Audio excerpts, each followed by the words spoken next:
নমস্কার, আপনারা শুনছেন মিস্ট্রি হাউস। আজ শুনবেন জন ডিকসন কারের লেখা দ্য সিলভার কার্টেন অবলম্বনে পর্দার আড়ালে। গল্পটি প্রথম প্রকাশিত হয় 1939 সালে। জন ডিকসন কার মূলত বিখ্যাত ছিলেন তার লেখা গোয়েন্দা কাহিনীগুলির জন্য। ইম্পসিবল ক্রাইম নিয়ে লেখালেখি করতেন তিনি। জীবদ্দশায় অসংখ্য ছোট গল্প এবং উপন্যাস লিখে গিয়েছেন তিনি। তাঁর সৃষ্টি করা ডক্টর ফেল চরিত্রটি খুবই জনপ্রিয়। ওনার গল্পও শোনাবো আপনাদের, তবে আজ নয়। আজকের গল্পের গোয়েন্দা হলেন colonel March. The silver curtain গল্পটি ইম্পসিবল ক্রাইম নিয়ে লেখা ছোট গল্পগুলির মধ্যে খুবই জনপ্রিয়। গল্পটি শুনে দেখুন, তারপর জানান কেমন লাগলো। শুনতে থাকুন আজকের গল্প পর্দার আড়ালে।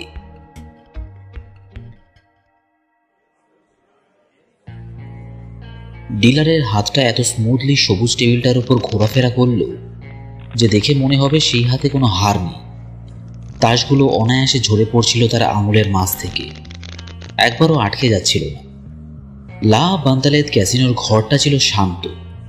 লোকেরা হাসাহাসি না করে মন দিয়ে খেলছিল। তো 6 নম্বর টেবিলের ডিলারটি ক্রমাগত বলে চলেছে 6000 ব্যাংকার, 6000 ব্যাংকার। এই সময় একজন ইংরেজ যুবক ব্যাংকারে বাজি লাগাল। তাস বাটিয়ে দেওয়ার পর দেখা গেল সে আবার হেরে গেছে। সেদিকে মন দেওয়ার মতো সময় ডিলারের কাছে নেই। খেলোয়াড়রা তার চোখে মানুষ নয়, শুধু এক একটা নাম্বার। এমনকি সে এটাও আন্দাজ করতে পারবে কার কাছে কত টাকা পড়ে রয়েছে। আর যুবকটির টাকা পয়সা প্রায় শেষ হয়ে এসেছে। ডিলারটি টেবিলের চারদিকে চোখ বুলিয়ে নিল। ওখানে মোট 5 জন খেলোয়াড় রয়েছে, প্রত্যেকেই ইংরেজ। ওখানে একটা মেয়ে রয়েছে তার বাবার সাথে। লোকটাকে দেখে অসুস্থ মনে হচ্ছে। উনি ঘন ঘন শ্বাস নিচ্ছেন। একজন বিশাল শরীরের মানুষ রয়েছে, দেখে মিলিটারির লোক মনে হয়। তার নাম কর্নেল মার্চ। তারপর রয়েছে একটা মোটা সোটা শরীরের ছেলে যার কাছে প্রচুর টাকা রয়েছে। এবং সবশেষে রয়েছে সেই যুবকটি যে ক্রমাগত হেরেই চলেছে। যুবক ছেলেটি লজ্জিতভাবে উঠে দাঁড়ালো। এই সময় কথা বলে উঠল সেই ফর্সা বর্ণের মেয়েটি। মিস্টার উইন্টন, এখনই বেরিয়ে যাবেন? হ্যাঁ, জবাব দেয় মিস্টার উইন্টন। মেয়েটার দিকে তাকিয়ে হাসে। আজ ভাগ্য ভালো যাচ্ছে না, এখন একটা ড্রিঙ্কের দরকার। তারপর আশা করি পরের রাউন্ডটা ভালো যাবে। জেরি উইন্টন মনে মনে ভাবে, কি করতে এসব বলছি, আমি তো আর খেলবো না। যাই হয়ে যাক, আমি এখন এখান থেকে বেরিয়ে যাব। ওরা সবাই জানে আমার কাছে একটা টাকাও নেই। এখানে বোকার মতো দাঁড়িয়ে হাসার কোনো মানে হয় না। টেবিল থেকে যত দূরে সম্ভব চলে যেতে হবে। শ্বেতাঙ্গ মেয়েটার দিকে ও আবার তাকায়, ভাবে এরকম বোকার মতো কথাগুলো না বললেই হতো। ড্রিঙ্ক নিতে হবে, আবার বলল কথাটা। তারপর চলে গেল সেখান থেকে। ওর মনে হচ্ছিল অন্যরা ওর উপর হাসছে। মোটা সোটা ছেলেটা ওর দিকে তাকায়, যেটা দেখে জেরির মাথাটা আরো গরম হয়ে যায়। সব কিছুর উদ্দেশ্যে গালি দিতে শুরু করে মনে মনে। ডিলারটি ভাবল আজকে ছেলেটার হোটেল ভাড়া দিতেও সমস্যা হবে। ক্যাসিনোর পাশের বারটায় গিয়ে একটা চেয়ারে বসলো জেরি। একটা ড্রিঙ্ক অর্ডার করে শেষ 100 টাকার নোটটা এগিয়ে দিল কাউন্টারে। এখন ওর মাথায় চিন্তা, হোটেল ভাড়া কি করে দেবে। কত হবে হোটেল ভাড়া? 5000 মতো। ওর কাছে এখন শুধু রয়েছে লন্ডনে ফিরে যাওয়ার মতো পর্যাপ্ত টাকা। বারের পেছনের দিকের আয়নায় ওর চোখে পড়ল সেই মোটা সোটা ছেলেটাকে, যে ওদের টেবিলে বসে প্রচুর টাকা জিতেছিল। সে এসে বসলো জেরির ঠিক পাশেই। জল অর্ডার করে একটা সিগারেট জ্বালালো সে।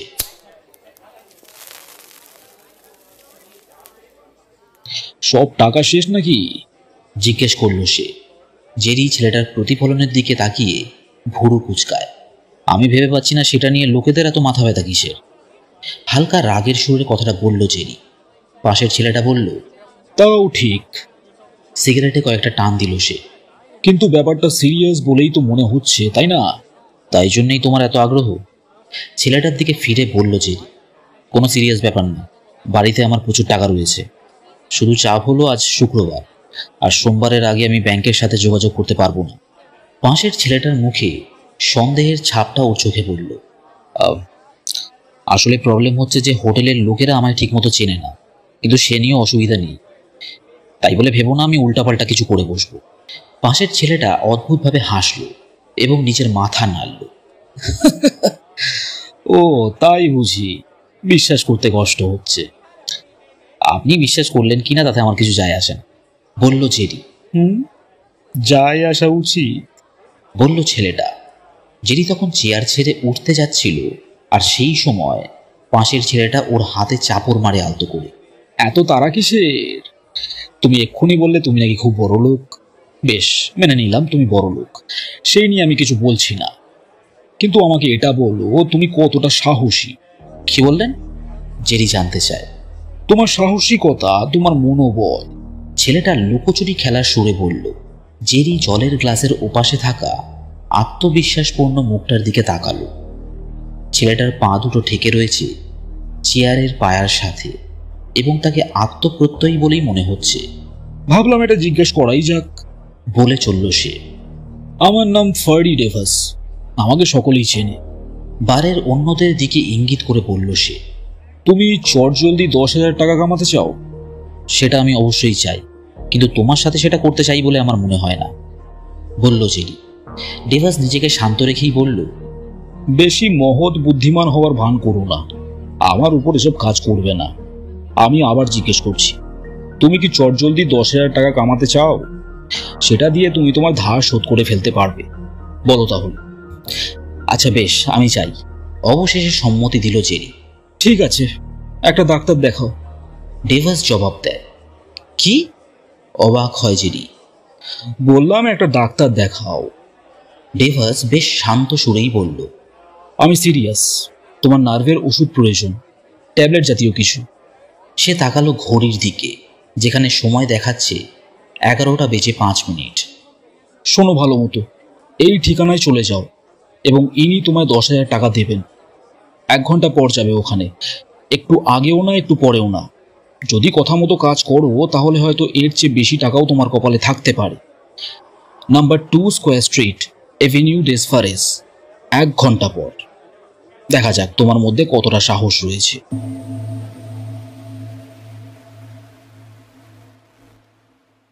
লা বান্দালেতে মোহনা বরাবর সরু বিচের পাশে বেশ কিছু ঘরবাড়ি রয়েছে, যেগুলোকে দেখে ডিজনি সিনেমাগুলোর কথা মনে পড়ে যায়। এই শহরটার পিছন দিকেই রয়েছে ইংরেজ কলোনিটা। সেই জায়গাটাকে বলা যায় কেতাদুরস্থ এবং প্রাণবন্ত। ক্যাসিনো দেলা ফোরেতের কাছাকাছি 3টে হোটেল রয়েছে। সেখানে বাতাসের গন্ধ বেশ সুন্দর। রাস্তার পাশ দিয়ে ঘোড়ার গাড়ি চলাফেরা করে এবং হোটেলগুলো তাদের গেস্টদের থেকে ভালোই টাকা উপার্জন করে থাকে। লোকেরা সকালে ঘুমায় এবং রাতের দিকে লা বান্দালেত ক্যাসিনো ছাড়া বাকি সব জায়গা নিস্তব্ধ থাকে। দ্বীপের লাইট হাউসের আলোটা প্রতি 20 সেকেন্ড অন্তর অন্তর ঘোরাফেরা করে রাস্তার উপর। লাইট হাউসের রাস্তাটা ধরে এগোচ্ছিল জেরি। তখন বৃষ্টির ফলে আলোটা ঝাপসা মনে হয়। স্কোয়ার স্ট্রিট, অ্যাভিনিউ দেস ফারেস, কিন্তু কোথায় এবং কেন? মনে মনে ভাবে জেরি। ডাভাস যদি কথাটা অন্যভাবে বলতো তাহলে হয়তো জেরি পাত্তাও দিত না, কিন্তু এখন ও একই সাথে বিরক্ত এবং কৌতূহলী। তাছাড়া 10,000 টাকাটা ওর বেশ কাজে আসবে। সে এখানে যাই ভোজবাজি থাকুক, তাতে আর কি যায় আসে। কিন্তু এই বৃষ্টি ওর মনে দ্বিধার সৃষ্টি করল। বৃষ্টির জল গাছের পাতায় লেগে শব্দ তুলছে। তখন ওর চোখে পড়ল অ্যাভিনিউ দেস ফারেস লেখা সাইনটা। ওর কাছে টুপি বা কোট কোনোটাই নেই, কিন্তু এর শেষ দেখার জন্যে ও দৃঢ় প্রকল্প। সামনে তাকাতে চোখে পড়ল রাস্তাটা বরাবর বেশ কিছু অভিনব বাড়ি অবস্থান করছে, যাদের জানলায় দেখা যাচ্ছে আবছা গ্যাসের আলো। পরিস্থিতির মধ্যে অদ্ভুত কিছু ছিল। অচেনা মানুষেরা তোমায় অজানা কারণে টাকা দেবার কথা বলবে না, কিন্তু সেই সব বিষয় জেরির মধ্যে আরও বেশি কৌতূহলের সঞ্চার করছে। এই সময় ওর চোখে পড়ল ডাভাসকে। ডাভাস ওকে দেখতে পায়নি। ছেলেটা হেঁটে চলেছে আবছা আলোয় আলোকিত রাস্তার ধার ধরে। জেরি নিজের কলারটা তুলে নিয়ে ওর পিছু নিল। একটু পর ডাভাসের গতি কমে এলো এবং সে এপাশ ওপাশ নজর বোলালো। ওর বাদিকে রয়েছে একটা বাড়ির চত্বরে যাওয়ার রাস্তা। বোধহয় এটাই স্কোয়ার স্ট্রিট, কিন্তু এটাকে ঠিক স্কোয়ার বলা যাবে না। এখানে রাস্তাটা শেষ হচ্ছে। দুধারে দুটো সরু গলি। তৃতীয় ধারে রয়েছে লম্বা একটা ফ্ল্যাট বাড়ি, যার প্রতিটা জানলা ভালো মতো বন্ধ করা, কিন্তু সেখানে প্রাণের চিহ্ন রয়েছে। একটা দরজার উপর থেকে হালকা আলো দেখা যাচ্ছে। দরজার উপর ডাক্তারের নেম প্লেটটা ভালো মতোই বোঝা যাচ্ছে। ডাভস সরাসরি রাস্তার শেষ মাথার সেই বাড়িটার দিকেই এগিয়ে চলল। জেরি সবকিছুই লক্ষ্য করল। তারপর গলির দিক থেকে সে সরে এলো। বৃষ্টির জল এসে চোখে পড়ায় ও দৃষ্টি খানিক ঝাপসা ছিল। ডাভস ততক্ষণে প্রায় পৌঁছে গিয়েছে ডাক্তারের দরজার সামনে। কিছু একটা যেন দেখার জন্যে সে থামল, এবং তারপর জেরি শপথ খেয়ে বলতে পারে সে কিছু মুহূর্তের জন্যই ডাভসের থেকে দৃষ্টি সরিয়েছিল, আর সেটা একেবারেই সত্যি। ও দৃষ্টি দেয় রাস্তার দিকে এবং দেখতে পায় একজন পুলিশ অফিসার আসছেন। কিন্তু এই সময় ওর কানে আসে একটা শব্দ, কাশি এবং চিৎকার মেশানো একটা শব্দ। তার পরপরই ধূপ করে একটা আওয়াজ। একটু আগে ডাভস দাঁড়িয়েছিল, আর এখন সে পড়ে রয়েছে মাটিতে, হাত পা ছুটছে সে। জেরি তৎক্ষণাৎ ছুটে গেল সেদিকে। লাইট হাউসের আলোতে তাকে স্পষ্ট দেখা গেল। ডাভসের হাতে ধরা রয়েছে তার মানি ব্যাগটা, তার ঘাড়ে বিঁধে রয়েছে বড় সড়ো একটা ছুরি। এই সময় মানি ব্যাগটা তার হাত থেকে খসে পড়ল এবং শেষ নিঃশ্বাস ত্যাগ করল সে। জেরি যা দেখছিল তাতে ওর নিজের চোখকে বিশ্বাস করতে পারছিল না। কাদায় ডুবে থাকা মানি ব্যাগটা তুলে নিল জেরি, নাড়ালো সেটা ধরে। এই সময় পিছন থেকে পায়ের শব্দ কানে আসতে পিছিয়ে আসে জেরি। পাশের গলি থেকে পুলিশ অফিসারটি এসে দাঁড়িয়েছে সেখানে। গায়ের রেইনকোটটা হাওয়ায় উড়ছে। ওখানেই দাঁড়াও, বলে ওঠে ফরাসি পুলিশটি। নিচে পড়ে থাকা দৃশ্যটা দেখা মাত্র পুলিশটি থমকে যান। পেটটা গুলিয়ে ওঠে তার। জেরি মনটাকে যতদূর সম্ভব আয়ত্তে এনে নিজের শেখা ফরাসি ভাষা মনে করার চেষ্টা করল। এটাও ওনার মানি ব্যাগ, বলল সে। এগিয়ে ধরল জিনিসটা। বুঝলাম, বললেন পুলিশটি। উনি মারা গিয়েছেন, বলল জেরি। সেটা তো দেখতেই পাচ্ছি। নাক সিটকে বললেন পুলিশটি। ওটা আমাকে দাও, তাড়াতাড়ি। অধৈর্যের সাথে পুলিশটি তার হাত এগিয়ে ধরলেন। কোনো চালাকি করবে না, বুঝলে? কিন্তু আমি ওনাকে খুন করিনি, জেরি বলে ওঠে। সেটা তো দেখাই যাবে। আরে বাবা, আপনি কি ভাবছেন? জেরি বলতে যাচ্ছিল কিন্তু থেমে যায়। ঘটনাটা খুবই দ্রুত ঘটে। ব্যাপারটা অনেকটা কোনো সেলসম্যানের কাছ থেকে ভুল বুঝে দামি জিনিস কিনে ফেলার মতো, এবং শেষে গিয়ে বোঝা সেই জিনিসটা আসলে কোনো কাজেই লাগবে না। জেরি বিভ্রান্তিতে পড়ে যায়। সে নিজের চোখের সামনে ডাভসকে ছুরিবিদ্ধ হতে দেখেছে। ছুরিটা সরাসরি তার ঘাড়ের উপর এসে বিঁধেছে, যেন কেউ মাটি ফুঁড়ে বেরিয়ে এসে আক্রমণ করেছিল তাকে। কিন্তু সেখানে ডাভস ছাড়া আর কেউ ছিল না। সেটা চিন্তা করা আমার কাজ, বললেন অফিসারটি। আমি নোট লিখে সেটা জমা দেবো আমার বসের কাছে। তাহলে এবার, বলে উনি ফটকের দিকে ইশারা করলেন। তার চোখ জেরির দিকেই। এখন কোনো খেলা নয়। তুমি এই লোকটাকে খুন করে তার টাকা পয়সা চুরি করতে যাচ্ছিলে, আমি দেখেছি। কি যাতা বলছেন? তুমি এখানে একা ছিল ওর সাথে, আমি নিজের চোখে দেখেছি। জোর দিয়ে বললেন অফিসার। হ্যাঁ, সেটা ঠিক, জেরি স্বীকার করল। বেশ, তাহলে স্বীকার করছো? পুলিশটি চোখ বোলালো জেরির দেহ লক্ষ্য করে। এই চত্বরে তুমি নিশ্চয়ই আর কাউকে দেখতে পাওনি? না, বলল জেরি। অন্য কেউ আক্রমণ করলে সেটা নিশ্চয়ই আমাদের চোখে পড়ত। পুলিশটির মুখের ভাব শক্ত হয়ে উঠল। এই কথায় জেরিকেও সম্মতি দিতে হলো। এখানে দুধারে রয়েছে উঁচু দেওয়াল, আর অন্যদিকে রয়েছে বাড়িটা। আর যেটুকু সময় ও অন্যদিকে তাকিয়েছিল, সেই সময় কেউ এসে সবার চোখ এড়িয়ে ডাভসকে ছুরি মেরে চলে যাবে সেটাও সম্ভব নয়। এখানে লুকোবার কোনো জায়গা নেই। এখন কিছু বলার মতো কথাও খুঁজে পাচ্ছিল না জেরি। আমি ঠিক জানি না কি হয়েছিল। এক মুহূর্ত ওকে দাঁড়িয়ে থাকতে দেখলাম, আর তার পরের মুহূর্তেই দেখি ও মাটিতে পড়ে, কিন্তু কাউকে চোখেও পড়েনি আমার। তখন ওর মাথায় একটা ধারণার জন্ম নিল। এক মিনিট, এটাও তো হতে পারে যে কেউ ছুরিটা ওর দিকে ছুঁড়েছিল। পুলিশটি অবাক চোখে ওর দিকে তাকালো। ছুঁড়েছিল? কিন্তু কোথা থেকে ছুড়বে? সেটা জানি না, জেরি বিড়বিড় করে। ধারণাটা তার মাথাতেও আঘাত করেছে। কোনোভাবেই উঁচু প্রাচীরওয়ালা গলি থেকে কিংবা বন্ধ বাড়িটা থেকে কেউ ছুরি ছুঁড়ে মারতে পারবে না। নিজেই ভেবে দেখো, বললেন পুলিশটি। তার ঘাড়ে ছুরিটা এসে লাগিয়ে যখন তুমি ওর পিছন পিছন হাঁটছিলে। হ্যাঁ। বেশ বেশ, এবার ঠিক রাস্তায় যাচ্ছ। পুলিশটি বলে চলল। তুমি এখন যেখানে দাঁড়িয়ে, ছুরিটা সেখান থেকে এসেছিল। হতে পারে তোমার পিছন থেকে কেউ সেটা ছুঁড়েছিল। সে হয়তো চত্বরের গেটের সামনে দাঁড়িয়েছিল। না, সেটা সম্ভব নয়। একেবারে ঠিক কথা। তাই আর ফালতু কথা আমি শুনতে চাই না। তুমি একজন ইংরেজ বলে আমি ভদ্র ব্যবহার করছি, কিন্তু এত কথা বলে আমার কোনো কাজ নেই। মৃত লোকটার হাতে ধরে রাখা মানিব্যাগটার দিকে তাকাও। উনি কি তোমার মানিব্যাগটা এগিয়ে দিয়ে বলেছিলেন যে এই নাও মানিব্যাগটা? না, ওটা ওনার হাতেই ছিল। কিন্তু কেন? প্রশ্ন করলেন অফিসার। আমি জানি না। আবার মেনে নিল জেরি। মনে মনে সে ভাবছে, এবার ওকে ক্যাসিনোতে টাকা হেরে যাওয়ার বিষয়টাও বলতে হবে এনাকে। ঠিক সেই মুহূর্তে বাড়ির দরজা খোলার শব্দ হলো। ওরা দেখলো ডাক্তারের ঘরের দরজাটা খুলে গেল এবং সেখান থেকে বেরিয়ে এলো ক্যাসিনোর সেই ফর্সা দেখতে মেয়েটা। দরজার নেম প্লেটের নামটা এবার চোখে পড়ল জেরির। লেখা আছে ডক্টর এডওয়ার্ড হেবার্ট। মেয়েটার পিছনে দাঁড়িয়ে রয়েছেন একজন মধ্যবয়স্ক মানুষ। চওড়া গোঁফ এবং চোখে রয়েছে ভারী ফ্রেমের চশমা। কিন্তু জেরির নজর তখন ডক্টর হেবার্টের দিকে নেই, তার চোখ মেয়েটার দিকে। তার গায়ে পাতলা পশমের কোট এবং গলায় চড়ানো ক্রিম কালারের মাফলার। ওর হাতে ধরা আছে একটা ছোট বাক্স, যেটা সাদা কাগজে মুড়িয়ে রাখা। তার মুখে চিন্তার ছাপ এবং ফ্যাকাশে চোখ দেখে বোঝা যায় তার চোখেও মৃতদেহটা পড়েছে। মেয়েটা খানিক পিছিয়ে যায়, ফলে অফিসারটির সাথে তার ধাক্কা লেগে যাচ্ছিল। কিন্তু ডক্টরের হাত ধরে নিজেকে সামলে নেয় সে। নিজের অন্য হাতটা বাড়িয়ে সরাসরি ইঙ্গিত করে ডাভাসের দেহটার দিকে। এটা তো সেই লোকটা, বলল সে। এম গর্ডন, অর্থাৎ যিনি পুলিশ প্রিফেকচার, মানুষটা খুবই সহজ সুলভ এবং বন্ধুত্বপূর্ণ। তার ভালো ব্যবহারের জন্যই উনি পরিচিত। লা বান্দালেতে অপরাধ কাণ্ড ঘটা খুবই কম দেখা যায়, কিন্তু তবুও বিষয়টা ওনাকে ভাবিয়ে তুলেছে। উনি নিজের কাজে যথেষ্ট দক্ষ। রাত 1টা নাগাদ উনি নিজের অফিসেই বসেছিলেন।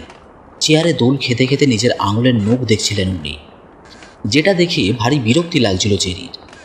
সেই মেয়েটা যে নিজের নাম জানিয়েছে এলেনর হুড বলে, সেও উপস্থিত সেখানে।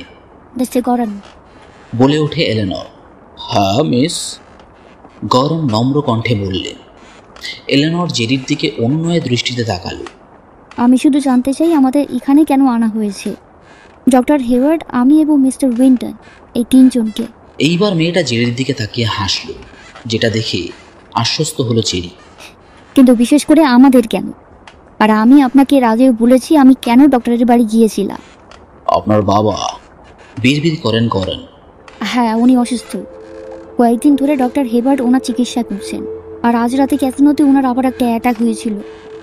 মিস্টার উইন্টন সে ব্যাপারে নিশ্চয়তা দিতে পারেন আপনাকে। এলিনরের কথা শেষ হতে জেরি মাথা নাড়িয়ে সায় জানালো। ওর মনে পড়ে গেল টেবিলে দেখা অসুস্থ বুড়ো লোকটাকে। আমি আমার বাবাকে নিয়ে চলে আসি হোটেল ব্রিটানিতে, তখন 11:30 বাজে, বলল এলেনর। আমি ডক্টর হেবার্টকে ফোন করার চেষ্টা করছিলাম, কিন্তু কিছুতেই লাইনে পাচ্ছিলাম না। তাই আমি ওনার বাড়ি যাই। জায়গাটা কাছাকাছি। রাস্তায় বারবার পিছন ফিরে তাকাতে দেখতে পাই ডাভাসকে। আমি ভাবলাম সে বোধহয় আমার পিছু নিয়েছে। দেখে মনে হচ্ছিল সে গাছের আড়াল থেকে আমার উপর নজর রাখছে। তাই আমি যখন ওকে মাটিতে মৃত অবস্থায় দেখতে পাই, তখন বলেছিলাম এই তো সেই লোকটা। ওর চোখ দুটো খোলা ছিল, দৃষ্টির জল পড়ার পরেও চোখ বন্ধ হচ্ছিল না। কি ভয়ানক দৃশ্য সেটা! এটা কি আপনি আমায় দোষ দিতে পারবেন? মিস্টার গরন মুখ দিয়ে সহানুভূতিপূর্ণ একটা শব্দ বের করলেন। 20 মিনিটের মধ্যে আমি পৌঁছে যাই ডাক্তারের বাড়ি। ডক্টর হেবার্ট তখন রীতিমতো ঘুমাতে চলে গিয়েছিলেন, কিন্তু উনি আমার অনুরোধে আসতে রাজি হন। উনি জামাকাপড় পরে নেওয়া অবধি আমি অপেক্ষা করি। তারপর বেরিয়ে আসি বাইরে এবং দেখি এইসব কাণ্ড। বিশ্বাস করুন, আমি এটুকুই জানি। এলেনর কথা বলা শেষ করল। মেয়েটা এমন এক ভঙ্গিতে কথা বলে যেটা শুনে ওর অনুভূতিগুলো স্পষ্টভাবে বোঝা যায়। এক মুহূর্তে তাকে চিন্তিত মনে হচ্ছে, আবার অন্য মুহূর্তে তাকে আত্মবিশ্বাসী লাগছে। খুব বুঝে শুনে কথা বলে সে। তারপর আচমকা জেরির দিকে ঘুরে ইংরেজি কথা বলে ওঠে। লোকটা অতি জঘন্য মানুষ ছিল, কিন্তু আমি জানি আপনি ওকে খুন করেননি। Thank you. কিন্তু কেন? জেরি জানতে চাইল। সেটা জানি না, সহজভাবে জবাব দেয় এলেনর। আমার মনে হয় না আপনি করতে পারে। এইটা একটা যুক্তিকর কথা বলেছে, বললেন মিস্টার গরন। ডেস্কে একটা টোকা মারলেন তিনি। তার চেয়ারটা শব্দ করে উঠল। তার অফিসটা আলোতে ভরে রয়েছে। তার ডেস্কে রাখা ডাভোসের ভিজে মানি ব্যাগ এবং সেই সাথে কাগজে মোড়া যে বাক্সটা এলেনর হাতে ধরেছিল সেটা। মিস্টার গরান জেরির দিকে পাত্তাই দিলেন না, যেন সে ওখানে উপস্থিতি নেই। কিন্তু আবার গম্ভীর হয়ে গিয়ে বললেন তিনি, ক্ষমা করবেন মিস, আমাকে আরও কিছু প্রশ্ন আপনাকে করতে হবে। আপনি বললেন ডক্টর হেবার্ড আপনার বাবার চিকিৎসা করছিলেন। হ্যাঁ। মিস্টার গরান আঙুল দিয়ে ইঙ্গিত করলেন টেবিলে পড়ে থাকা বাক্সটার দিকে। ট্যাবলেট দিয়েই করছিলেন আশা করি। হে ভগবান! নিজের কপালে চাপড় মেরে বলে উঠলেন ডক্টর হেবার্ট। ডক্টর হেবার্ট জানিয়েছেন এলাকায় তার গুরুত্ব রয়েছে যথেষ্ট। উনি এটাও বললেন যে রাতের দিকে কেউ ডাক দিলে নিজের কর্তব্যের খাতিরে তাকে যেতেই হয়, কিন্তু কখনো ওনাকে শেষে পুলিশ স্টেশনে এসে উপস্থিত হতে হয়নি। ব্যাপারটা তার পেশার পক্ষে খুবই খারাপ দেখায়। শেষমেশ উনি কথা বলতে রাজি হলেন। বেশ, আমি বলছি, ঠান্ডা কণ্ঠে বললেন উনি। হ্যাঁ নিশ্চয়ই বলুন। মিস্টার গরান বললেন, বেশ তাহলে বলি, আমরা এখানে কেন, কি করছি আমরা তো সাক্ষী নই। থামলেন উনি। কোটটা এমনভাবে নাড়লেন যেন সেখানে কিছু লেগেছিল। এই যুবকটি আমাদের এমন এক কাহিনী শোনালো, সেটা হয়তো সত্যি কিংবা নাও হতে পারে।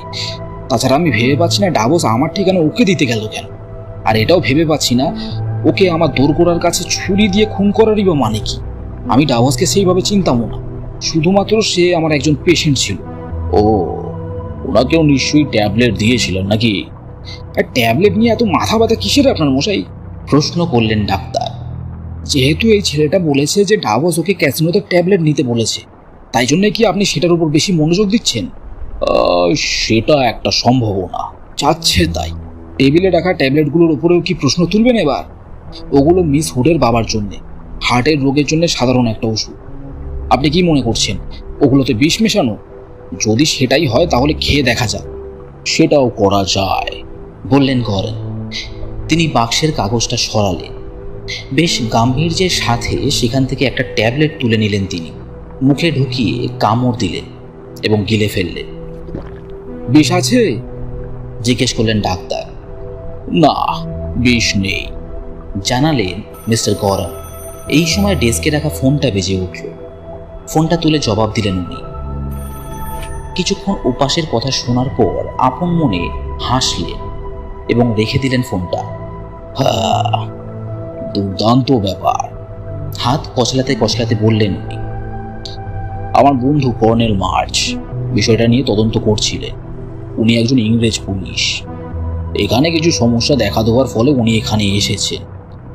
আপনারা বোধহয় কাল ক্যাসিনোতে ওনাকে দেখেছিলেন। হ্যাঁ, আমার মনে আছে, বলে ওঠে জেরি।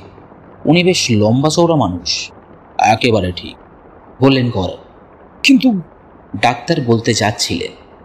আমি আপনাদের সবার কথাই বলছি ডক্টর, বাধা দিলেন গরান। আপনাকে একটা প্রশ্ন করতে পারি? হ্যাঁ। ধন্যবাদ। মিস হুড আজ যখন রাত 11:30টার দিকে আপনাকে ফোন করলেন, তখন আপনি বাড়িতে ছিলেন না, আপনি ছিলেন ক্যাসিনোতে, তাই তো? ডাক্তার তাকিয়ে রইলেন ওনার দিকে। হতে পারে, কিন্তু সেখানে মিস্টার ডাভোসের সাথে দেখা হয় আপনার, তাই তো? ডাক্তার ভ্যাবাচাকা খাওয়া মুখ নিয়ে তাকিয়ে থাকলো গরানের দিকে। কিন্তু আপনি কি বলতে চাইছেন? আপনি নিশ্চয়ই ভাবছেন না যে এর মধ্যে আমি বা মিস হুড কেউ একজন জড়িত আছি? নিশ্চয়ই ভাবছেন না যে আমাদের মধ্যে কেউ খুনের সময়টায় বাড়ির বাইরে বেরিয়েছিল? আমার কোনো সন্দেহ নেই যে আপনারা বাড়িতেই ছিলেন, হাসি মুখে বললেন গরান। তাহলে হচ্ছেটা কি?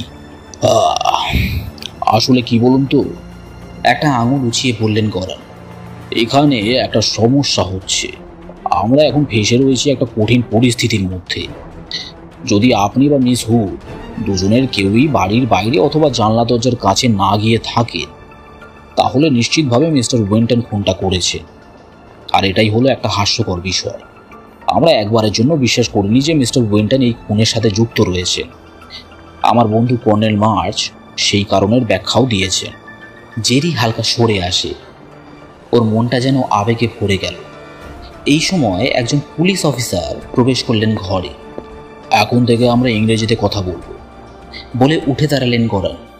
ইনি হলেন আমার বন্ধু কর্নেল মার্চ। গুড ইভিনিং, বললেন কর্নেল। গরানের মতোই তার মুখে শান্ত একটা ভাব। উনি তাকালেন এলেনরের দিকে, তারপর জেরি এবং সবশেষে ডাক্তারের দিকে। আপনার অসুবিধার জন্য ক্ষমা চাইছি মিস হুড, কিন্তু আমি আপনার বাবাকে দেখে এসেছি। উনি সুস্থ হয়ে যাবেন। আর আপনি মিস্টার উইন্টন, এখন কেমন লাগছে? কেমন লাগছে কথাটার পুনরাবৃত্তি করলো জেরি। ওরা আপনাকে জানিয়েছে তো যে আপনার জেল বা তেমন কিছুই হবে না? আমাদের কাছে 3টে কারণ রয়েছে বিশ্বাস করার মতো যে আপনি এতে জড়িয়ে নেই, আর এই হলো প্রথম কারণটা। উনি নিজের পকেট থেকে কিছু একটা বের করলেন এবং সকলকে দেখালেন। সেটা ছিল কালো লেদারের একটা মানি ব্যাগ, ঠিক যেমনটা মিস্টার গরানের ডেস্কে পড়ে রয়েছে। কিন্তু ওই মানি ব্যাগটা যেমন টাকায় ভর্তি, অন্যদিকে এটায় কিছুমাত্র টাকাই রয়েছে। দ্বিতীয় মানিব্যাগটা আমরা খুঁজে পেয়েছি ডাভসের পকেটে, বললেন কর্নেল। উনি থামলেন, ভাবলেন কেউ কিছু বলবে হয়তো, কিন্তু সকলেই চুপ। তো এটার কি তাৎপর্য? অবশেষে বলল জেরি। ভেবে দেখুন, 2টো মানিব্যাগ। ডাভসের কাছে 2টো মানিব্যাগ কেন থাকবে? কেউ একজন 2টো মানিব্যাগ কেনই বা সাথে রাখবে? এটাই ছিল আমার প্রথম কারণ, আর এই হলো দ্বিতীয়। এবার উনি নিজের কোটের পকেট থেকে বের করে আনলেন একটা ছুরি, যেটা দিয়ে ডাভসকে খুন করা হয়েছে। এখন সেটা পরিষ্কার। ছুরিটা লম্বা, সরু এবং হ্যান্ডেলটা হালকা। জেরির মনে হলো এটা সে এর আগেও কোথাও দেখেছে এবং প্রায় বুঝে ফেলল সবকিছু। এবার আমায় তৃতীয় কারণটা বলতে দিন, বললেন কর্নেল। ফার্ডি ডাভস ছিল একজন চোর যে হোটেল থেকে চুরি করেছিল। সে ছিল বুদ্ধিমান এবং সে চুরি করেছিল খুব মূল্যবান কিছু জিনিস, বিশেষ করে পার্ল নেকলেস। এলেনরও যেন কিছু বুঝতে পারল, কিন্তু সে কিছু বলল না। ডাভসের সমস্যা ছিল সেই চুরি করার জিনিসগুলো ইংল্যান্ডে নিয়ে গিয়ে বিক্রি করা। সে নিজে একা একা পুলিশের নজর বাঁচিয়ে এটা করতে পারত না। তাই সে খুঁজে পায় একজনকে যে জুয়া খেলে সব টাকা হারিয়েছে এবং তাকে নিজের সাহায্যের জন্য রাজি করায়। বুঝতে পারছেন মিস্টার উইন্টন? মানে বলছেন আমাকে বোকা বানানো হয়েছে? জিজ্ঞেস করে জেরি। হ্যাঁ, কিন্তু ভেবে দেখুন, ডাভস জানতো আপনার শরীর খারাপ। সে জানতো পার্লকে খুব সহজে ট্যাবলেটের মধ্যে মিশিয়ে দেওয়া যায়, আর একজন সম্মানীয় পর্যটক হিসেবে আপনার পেটে ব্যথা হতেই পারে। ফলে কেউ কিছু সন্দেহ করবে না। এলেনর কিছু একটা বুঝতে পেরে তাকালো টেবিলে রাখা ট্যাবলেটগুলোর দিকে। সেই কারণেই আপনি এই ট্যাবলেটগুলো পরীক্ষা করে দেখেছিলেন, আর এতক্ষণ ধরে আমায় এখানে আটকে রেখেছেন? আমরা শুধু যাচাই করতে চাইছিলাম কোথাও কোনো সমস্যা আছে কিনা, বললেন করেন। কিন্তু যেহেতু এগুলো আপনি ডাক্তার হেবার্টে থেকে পেয়েছে, তাই যাচাই করতেই হতো। খুবই চতুর এক কৌশল, যেটা ওনারা অনেক সময় যাবৎ ব্যবহার করে চলেছেন। সকলের চোখ গেল ডক্টর হেবার্টের দিকে। উনি স্থির হয়ে বসে আছেন, একই সাথে অবাক এবং ভীত উনি। ওনার মুখ অর্ধেক খুলে রয়েছে, যেন কিছু বলতে চান। আপনাদের এখানে আটকে রেখেছি কারণ ম্যাডাম ফ্লেয়ারের পার্ল নেকলেসগুলো হারিয়ে গিয়েছে। সেগুলো গত সপ্তাহে চুরি গিয়েছিল। আমরা সেগুলো ডক্টর হেবার্টের অফিসে খুঁজে পেয়েছি। খুবই বুদ্ধি নিয়ে কাজটা করা হয়েছিল। আমরা হয়তো সেগুলো খুঁজেই পেতাম না যদি না ডাভাস সেই ব্যাপারে মিস্টার উইন্টনকে কিছু হিন্ট না দিত। কিন্তু তারপর ডাভাস একটু আত্মবিশ্বাসী হয়ে পড়ে। সেই কারণেই বোধহয় ডক্টর হেবার্ট ঠিক করলেন ওকে খুন করবেন। জেরি কথা বলে ওঠে, কিন্তু ডাক্তার ওকে খুন করলেন কি করে? এইসবের তো কোনো মানেই দাঁড়াচ্ছে না। কর্নেল মার্চ কথা বললেন। 2টো মানিব্যাগগুলোর ব্যাপারে চিন্তা করুন। ডাভসের কাছে কেন 2টো মানিব্যাগ থাকবে? কর্নেল তাকালেন ডক্টর হেবার্টের দিকে। ওর কাছে ছিল না। এইসব ষড়যন্ত্রের পিছনে ছিলেন ডক্টর হেবার্ট। ক্যাসিনোতে গিয়ে জুয়া খেলার টাকা ডাভসকে দিয়েছিলেন ডাক্তার। যখন ডাভস ক্যাসিনোতে যায়, তখন ডাক্তার সেই টাকা ওর থেকে নিয়ে নেয়। পরে যখন ডাভস ডাক্তারের বাড়ি যাচ্ছিল, তখন তার পকেটে ছিল যৎসামান্য টাকা। ডাভাসকে খুন করার জন্য ওই টাকাটার প্রয়োজন ছিল ডাক্তারের। তিনি জানতেন কখন ডাভাস ওনার বাড়ি আসবে, এবং উনি এটাও জানতেন যে জেরি তার পিছু পিছু আসবে। ডাক্তার হেবার্ট আগে থেকেই প্ল্যান করে রেখেছিলেন জেরি যখন অপরাধ স্থলে এসে পা রাখবে, তখন সমস্ত দোষ ওর ঘাড়েই চাপিয়ে দেবে। তাকে শুধু যেটা করতে হবে সেটা হলো একটা বড় অঙ্কের টাকা ডাভসের মতো দেখতে আরেকটা মানি ব্যাগে পুরে রেখে দিতে হবে টোপ ফেলার মতো করে। মানে একটা ফাঁদ? এলেনর বলল। হ্যাঁ, একটা ফাঁদ, বললেন কর্নেল। আর ডাক্তার এলেনরের উপস্থিতিকে ব্যবহার করেছিলেন এক অপ্রত্যাশিত অ্যালিবাই হিসেবে। তিনি ওকে নিচের তলায় রেখে চলে যান উপর তলায় পোশাক পাল্টাতে। ঠিক যেই সময় ডাভস এসে উপস্থিত হয়েছে তার দোরগোড়ায়। ডাক্তার নিঃশব্দে চলে গেলেন বাড়ির ছাদে। লাভ আন্দালেতে বাকি সব বাড়ির মতো এটারও ছাদ ন্যাড়া। সেখান থেকে তিনি তার দরজার কার্নিশ এবং দরজার কাছে জ্বলতে থাকা ল্যাম্পটাও দেখতে পাচ্ছিলেন। এবার তিনি টাকা ভর্তি মানিব্যাগটা ফেলে দিলেন উপর থেকে, যেটা গিয়ে পড়ল ওনার ঘরের দরজার ঠিক সামনে। কর্নেল বাকিদের দিকে তাকিয়ে প্রশ্ন করলেন, এরকম পরিস্থিতিতে ডাভস কি করত? এরকম পরিস্থিতিতে যদি আপনারা থাকতেন তাহলে কি করতেন? আপনার সামনে পড়ে রয়েছে টাকা ভর্তি একটা মানিব্যাগ। জেরির মাথায় তখনকার সেই দৃশ্যটা ফুটে উঠল। ও যেন শুনতে পাচ্ছিল বৃষ্টির জল পড়ার টপটপ শব্দ। সে কল্পনা করল ডাভাস আচমকা থমকে যায়, যেন তার নজরে কিছু পড়েছে। আমার মনে হয় আমি একটু ঝুঁকে গিয়ে মানিব্যাগটা তুলে নেব, বলল জেরি। একদম তাই, বললেন কর্নেল। আর সেটাই ঘটেছিল। আপনি ঝুঁকে পড়লে আপনার পিছন দিকটা এক্সপোজ হয়ে যাচ্ছে, আর এই মুহূর্তে ওপর থেকে আপনি খুব সহজে একটা ছুরি ফেলে দিলেই কাজ হয়ে যাবে। বাকি কাজটা করে দেবে মাধ্যাকর্ষণ শক্তি। আপনি খুনটা নিজের চোখেই দেখেছিলেন, কিন্তু ধরতে পারেননি। জেরির দিকে তাকিয়ে বললেন কর্নেল। সেই মুহূর্তে বৃষ্টিটাও তাতে পর্দার মতো কাজ করেছিল। ছুরিটা সেই কারণেই চোখে পড়েনি আপনার। ডক্টর হেবার্ট আমাদের বুদ্ধিমান বন্ধুরই ছিলেন সেই পর্দার আড়ালে, যিনি ছুরিটা ফেলেছিলেন উপর থেকে। তাদের অনেক চেষ্টার পরেও ডাক্তার হেবার্ট কোনো কথা বললেন না। তাকে নিয়ে যাওয়া হলো। ভোর হতে জেরি এবং এলেনর দুজনে একসাথে বাড়ির পথে বেরিয়ে পড়ে। আজকের অদ্ভুত অভিজ্ঞতা নিয়ে কথা বলতে শুরু করে রাস্তায়।